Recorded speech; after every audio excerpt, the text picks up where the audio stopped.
literatur. Kajian literatur tadi saya beritahu kan, apa dia? Dia baca,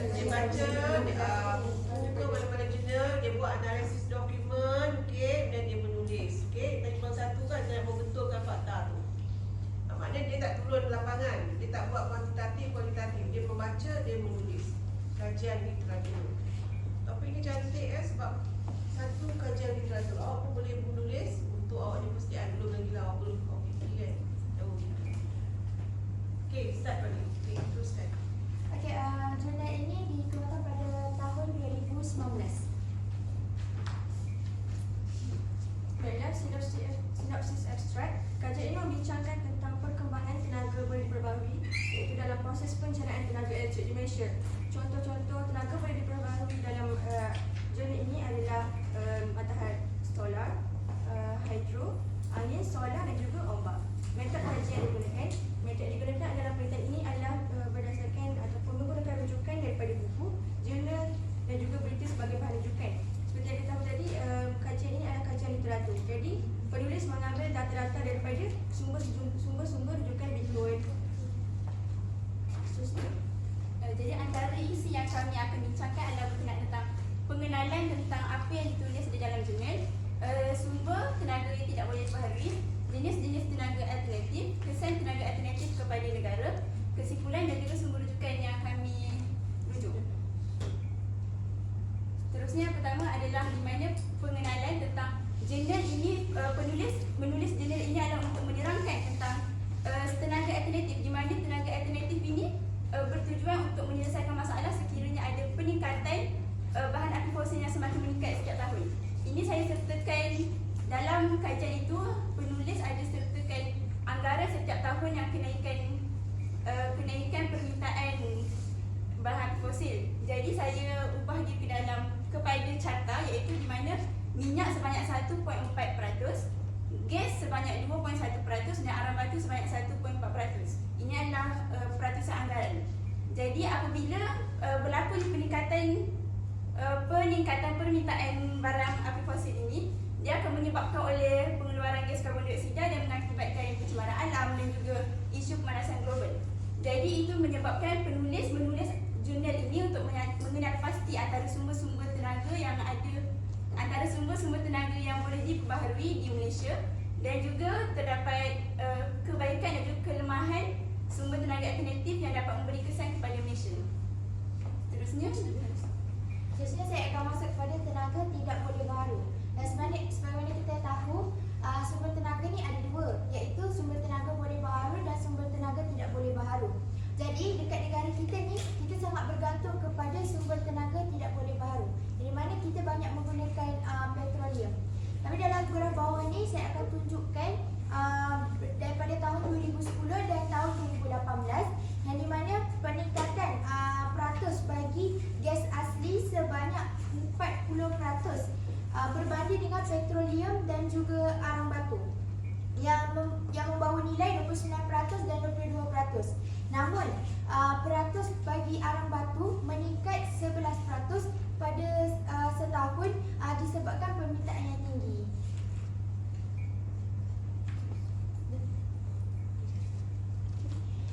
Seterusnya, kesan penggunaan tenaga tidak boleh baharu. Kesan yang pertama, bekalan sumber tenaga ni terhad. Jadi dia akan menjejaskan kehidupan manusia. Sebenarnya kalau kita tengok, petroleum semakin lama semakin berkurang. Kalau kita fikir panjang, kalau kita kerap menggunakan petroleum, akan datang kita dah tak boleh nak gunakan kenderaan sebab kita terlampau bergantung pada petroleum. Seterusnya, mencemarkan alam sekitar. Kalau tengok petroleum kan dia bila kita guna sebagai enjin minyak kenderaan, dia akan menghasilkan karbon dioksida. Apabila kita menggunakan terlalu banyak, dia akan mencemarkan alam sekitar dan juga menipiskan lapisan ozon. Ketiga, dia memberikan kesan negatif terhadap ekosistem dan kualiti air lah, yang di mana kalau kita lihat kebanyakan tempat-tempat proses petroleum tu berdekatan dengan laut. Jadi bila berlakunya pertumpahan minyak dekat laut, dia akan mengganggu ekosistem dalam laut. Jadi daripada sini, kerajaan berinisiatif untuk menukarkan sumber tenaga tidak boleh baharu kepada bagi mengurangkan kesan buruk terhadap negara.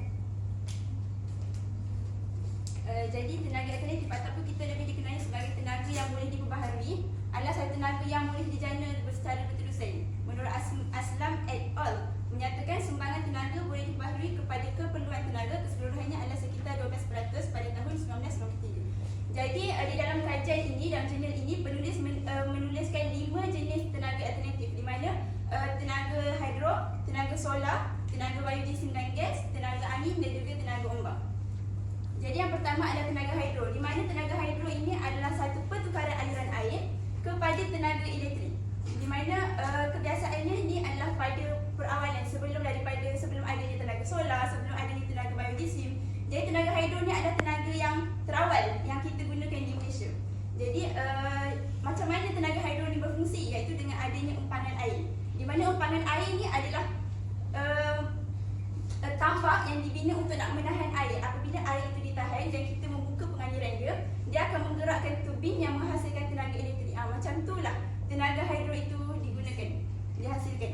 Jadi ada 2 jenis stesen hidro, iaitu yang pertama berkapasiti tinggi, iaitu melebihi daripada 10 MW, dan yang kedua adalah mini hidro berkapasiti kurang daripada 1 MW. Jadi di dalam jurnal penulis ada nyatakan antara tempat-tempat yang digunakan di Malaysia, yang ada tenaga hidro di Malaysia. Jadi dan juga saya ada menambahkan sedikit tempat, iaitu contohnya empangan Bersiar di Perak, empangan Kenyir di Terengganu, empangan Bakun di Sarawak, empangan Tenempani di Sabah dan banyak lagi sebenarnya. Jadi di sini adalah satu hasil kajian di mana pada tahun 2017 di setiap tempat itu mengeluarkan seberapa banyak kapasiti tenaga hidro. Contohnya di Sungai Perak sebanyak 649 MW, di Cameron Highlands sebanyak 250 MW dan banyak lagi. Jadi tenaga yang kedua ialah tenaga solar. Di mana tenaga solar ni adalah tenaga yang bersumberkan daripada pancaran matahari ke panel solar ataupun ataupun kalau kita lebih dikenali sebagai kaedah fotovoltaik, iaitu untuk menyerapkan cahaya matahari. Dekat Malaysia ni memang susah untuk digunakan tenaga solar ni adalah disebabkan kita adalah di kawasan garisan khatulistiwa, iaitu beriklim yang panas. Suhu kita adalah 20 darjah sehingga ke 33 darjah Celsius. Jadi itu yang menyebabkan kita memberi potensi yang besar untuk nak menjana tenaga elektrik melalui tenaga solar ini. Jadi kalau kita lihat kalau kita pergi ke Pisar ke, kita nampak satu lampu jalan raya yang menggunakan solar, betul? Okay. Ataupun dekat bahagian kawasan perumahan dekat Bumbung ada tu, ataupun dekat setengah kawasan yang dia ada ladang tenaga solar yang di mana mereka ingin menggunakan lebih banyak tenaga elektrik. Contohnya adalah dekat bahagian, kalau dekat Melaka ni ada dekat Air Keroh, Gading Kencana, dekat Kedah, Kuala Ketil, Sepang, Selangor dan juga Sepang tu kat rumah saya. dan juga di Bidu Perak dan banyak lagi. Jadi ini adalah dalam jurnal tersebut penulis menyatakan pada tahun 2012 sehingga 2018. Tapi saya ambil lagi maklumat daripada laporan tahun sedar 2020, iaitu dia mengumpulkan maklumat daripada 2012 sehingga tahun 2020, di mana maklumatnya adalah tenaga alternatif, stok solar, biogeosim, biogas dan juga hidrokuasa. Jadi kita dapat tengok daripada sini, daripada tahun 2012 hingga tahun 2020, tenaga solar ni memang dia mengeluarkan kapasiti yang paling tinggi daripada tenaga yang lain, iaitu hampir 40% kapasiti yang dikeluarkan. Okey, seterusnya adalah tenaga biogeosim yang ketiga, iaitu biogeosim adalah daripada sisa-sisa tumbuhan ataupun sisa haiwan ataupun sampah sarap dan sebagainya. Ini adalah dia menyebabkan bahan-bahan ini mudah mereput. Apabila bahan-bahan ini mudah mereput, dia dapat menghasilkan gas metana ataupun biogas untuk menjana tenaga elektrik. Secara tak langsung apabila kita tak keluarkan tenaga karbon dioksida, jadi kita dapat mengurangkan pelepasan gas rumah hijau. Jadinya kalau kita tengok dekat Malaysia, kita adalah yang utama untuk mengeluarkan minyak kelapa sawit. Jadi dekat minyak kelapa sawit tu kita ada tandan buah kosong, kita ada kerang kena kelapa sawit tu. Jadi banyak dia punya sisa buangan. Bila kita nak hasilkan buah kelapa sawit, minyak kelapa sawit tu, banyak lagi kita punya sisa buangan tu. Jadi dekat sini adalah pada tahun 2022 banyak kita tengok penghasilan bagi negeri-negeri itu. Dan sekaligus sebelahnya adalah data di mana apabila banyaknya pengurangan pelepasan gas karbon dioksida, jadi meningkatlah kita punya tenaga yang boleh diperbaharui itu. Seterusnya. Jadi saya sambung kaitan dengan tenaga angin. Yang di mana tenaga angin ni dia terhasil daripada angin yang bertiup akan memusingkan bilah kipas tu. Kemudian angin turbin ni kan dia bila dia pusing dia akan menjana tenaga elektrik. Jadi tenaga elektrik ni akan disambungkan kepada penjenaan bagi menghasilkan tenaga elektrik kepada kita. Lepas tu kalau lihat pada carta pie di sebelah, kita dapat lihat bahawa tenaga angin ni peratus dia lebih sedikit berbanding dengan tenaga suria. Kalau kita tengok tadi, kawan saya dah terangkan tenaga suria ni lebih banyak penggunaannya dekat negara kita, tapi tenaga angin ni dia kurang, yang di mana 7.06% berbanding dengan tenaga suria, iaitu 66.3%. So menurut Hamidah Hanim et al.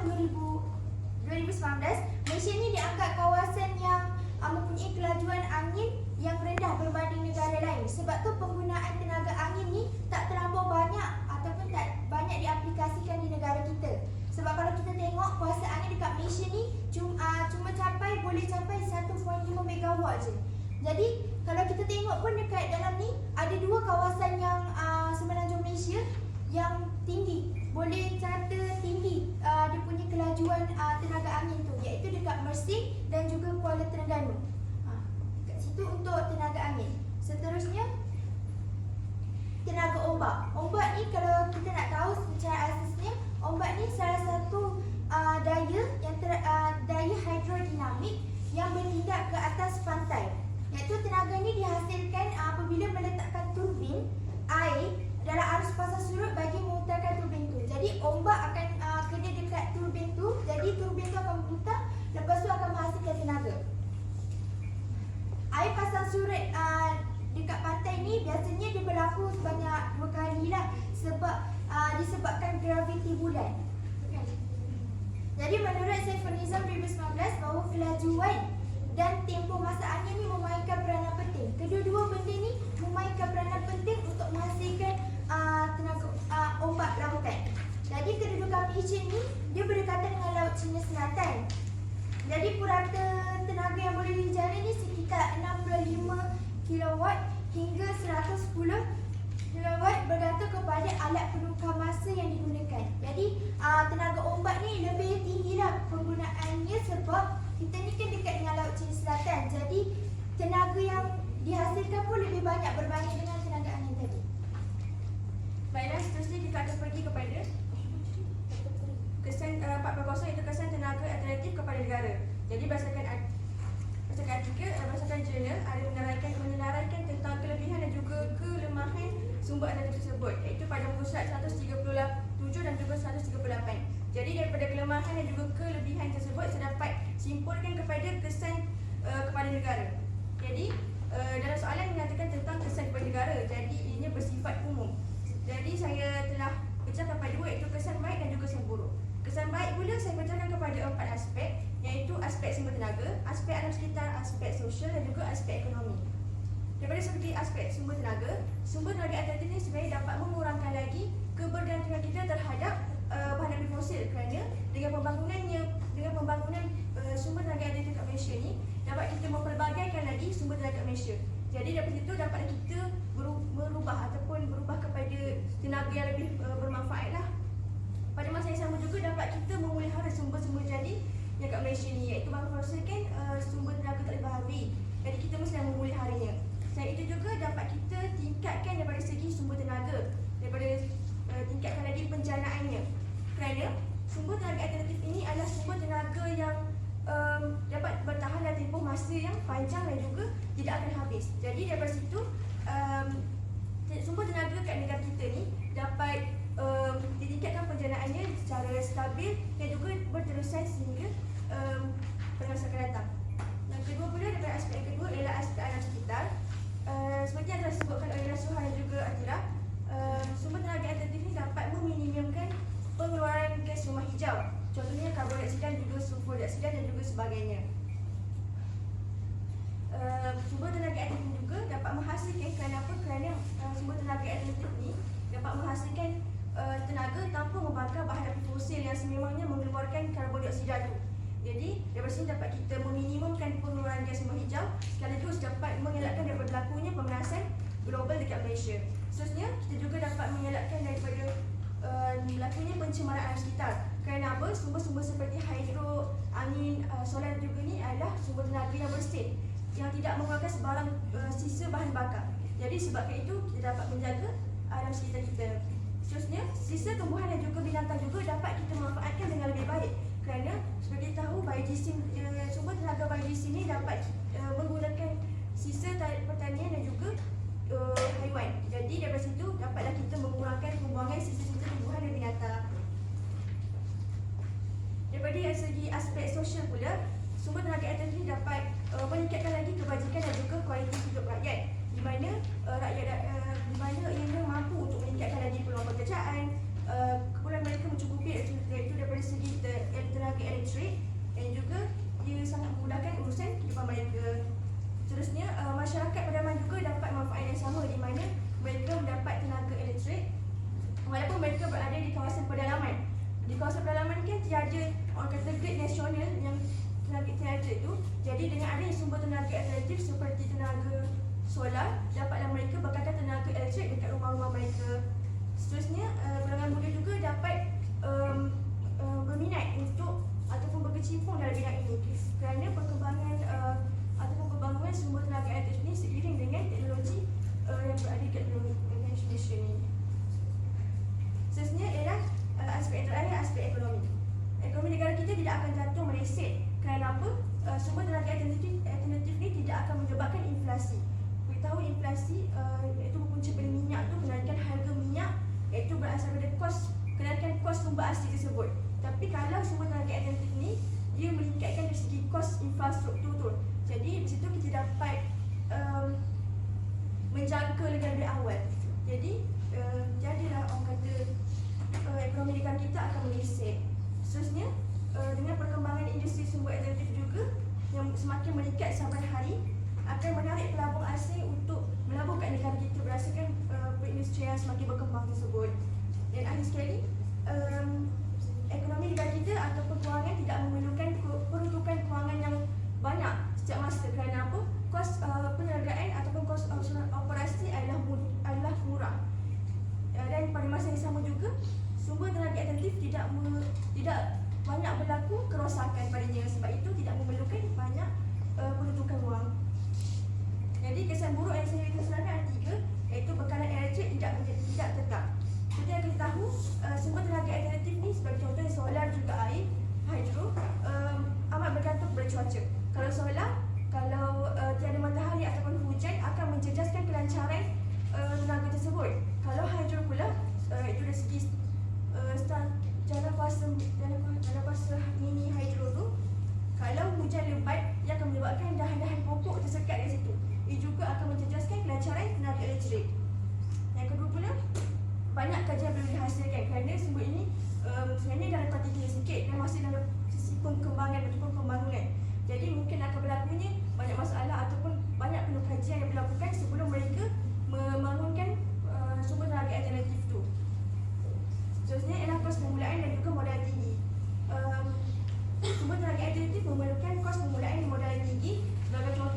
kita. Dan juga yang paling penting dapat mengelakkan daripada berlakunya pemerasan global.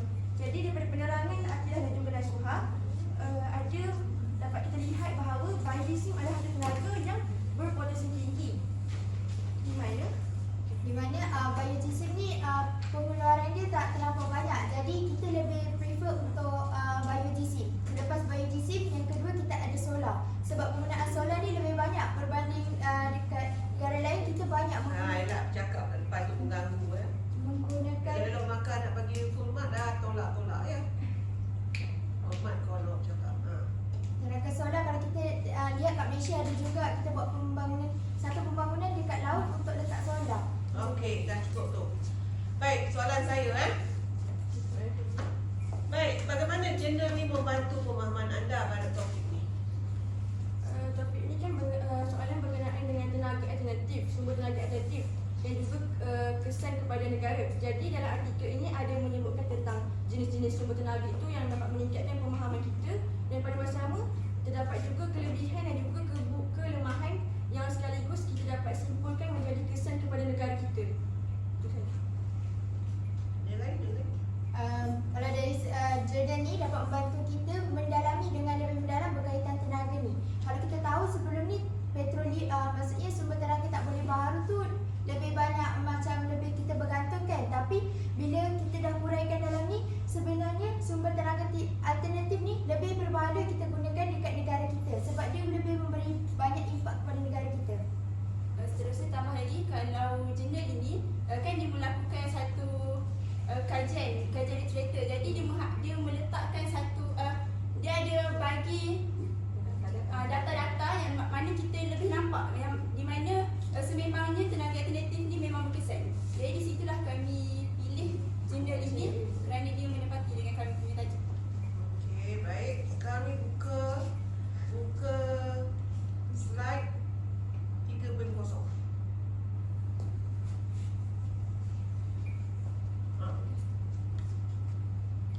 Tengok Aslam et al 2013 dalam Hamidah et al 2019.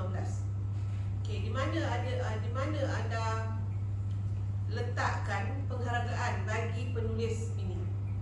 Siapa yang penulis yang anda ambil untuk di bahagian rujukan? Saya ambil Hamidah et al.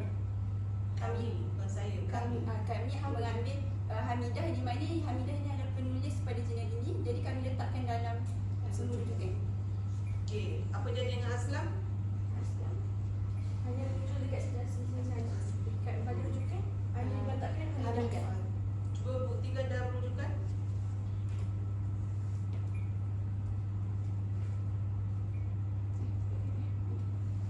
Mana dia? Yang ketiga, Hamidah. Dengar, tengok ya. Saya ajar lagi tu.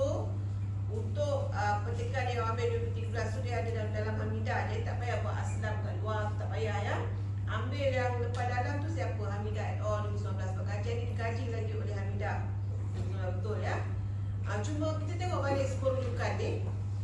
Apakah kesalahan-kesalahan yang boleh kita tambah baik supaya anda tak ulang? Saya buka dulu kepada ahli kumpulan ni untuk betulkan sebuah rujukan. Mula dengan saya dulu, Ahmad bin Tuan tu.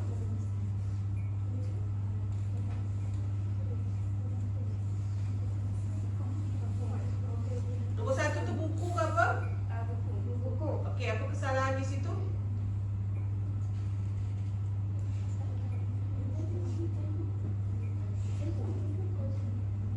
Apa nampak yang lain-lain? Cepatlah, yang lain-lain di dalam.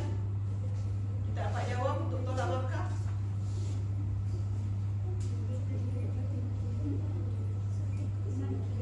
Anak-anak kat dalam tu saja. Siapa nampak? Yang Zatul?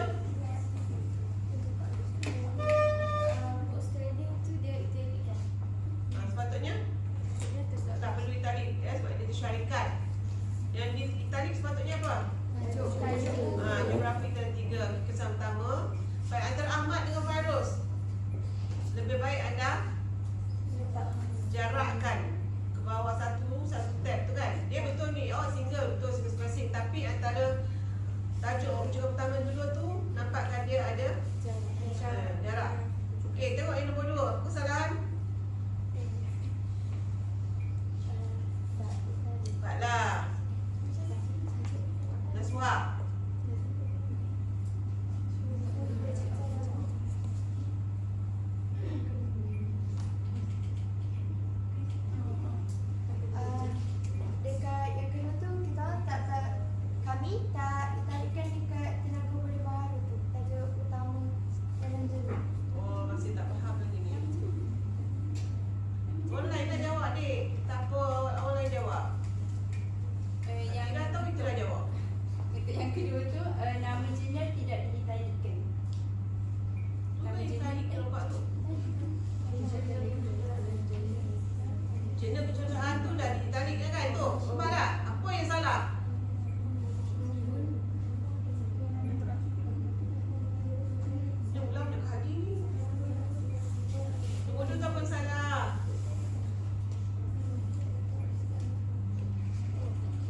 tajuk tu analisis perlu italik. Tidak. Salah tu. Yang italik jurnal, nama jurnal tu dengan volume. So apa yang perlu dibetulkan tu? Bahagian analisis. Bacalah. Analisis kecakapan aktiviti pendidikan dan pembangunan pembangunan R&D dan sektor tenaga boleh diperbarui di Malaysia tu tak perlu diitalik. Tak yakin lagi Jurnal dia diitalikkan. Tentang jurnal dengan volume tu. Tajuk tak boleh. Beza dengan buku. Itu nombor 3.